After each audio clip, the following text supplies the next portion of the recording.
Hello, Eric Rosenfeld here, and in this video, we're going to cover rendering.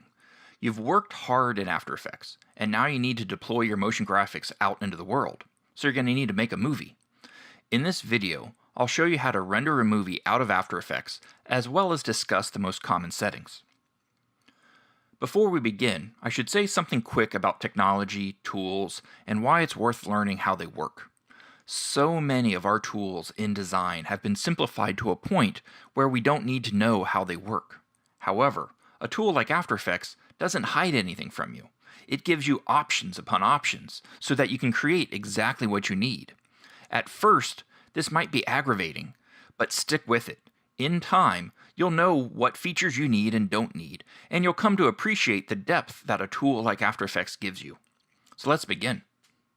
When rendering an After Effects comp, or a composition, you have a couple of choices to make. The two big choices are resolution and compression. The resolution is the size of the video. Is it going to be full size, or the resolution of the After Effects comp? Or do you need it to be smaller? The other choice is compression. Do you need a beautiful uncompressed file, which will be a large file, often in gigabytes? Or do you need a much smaller file and are willing to sacrifice some visual quality? For example, when delivering for film or television, you will want to render the most beautiful files possible. If the video is going to end up on YouTube or social media, then you would try to render it a much smaller file, which wouldn't be as pristine, but no one would notice on Facebook. So I'm going to start with the After Effects file lesson03rendering.aep. This is the same composition that we used earlier. To start the render process, I first need to have the composition open, then go to the Composition Add Render Queue option. I won't use Add to Adobe Media Encoder, that's for later. Use the Add to Render Queue option.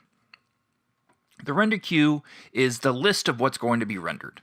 You can load up multiple renders, hit render, and then take a break while it chugs away. There are 3 parts to the render queue that you will have to set up every time. You'll get good at it. I always set up the output area first. This is where the file is going to get rendered. If I click the blue text, it will let you choose the location of your hard drive. If you forget where the render went, you can come back to the render queue and check out the file path. The next step is to set the render settings. Render settings is where you determine quality, resolution, and frame rate. Let's start at the top. Quality. Leave this on best most of the time. You can drop it down to draft if you need to make a quick render, but 97.55% of the time, just leave it on best. Right below that, resolution. It's the same as quality. Set it to full most of the time, but you can render out smaller resolutions quickly if you need to. Then jump down to time span. This is important because the default is set to work area. Let's jump back to the composition to check out the work area. If the work area covers the entire comp, then the entire comp gets rendered. If the work area is set to only part of the timeline, then only that part will get rendered. Jumping back to render queue, if I don't want to have to worry about work area, I can set it to length of comp. The final area to worry about is frame rate. You can choose to use the original frame rate of the composition, or you can set it for something else. You might do this if you need a quick render, again, or for a smaller file size. At this point, I'll hit OK and return to the render queue. For the final step, I'll click the word next to Output Module. By default, it's usually lossless. The Output Module is where you set the compression or video codec. For format, you'll want to leave it as QuickTime. On Windows machines, you might choose something else, but on a Mac, you'll primarily use QuickTime. Then click Format Options. This is where you choose the video codec. Here is a breakdown of the most common options. You can skip most of them, but you need to know the big ones. So starting with animation.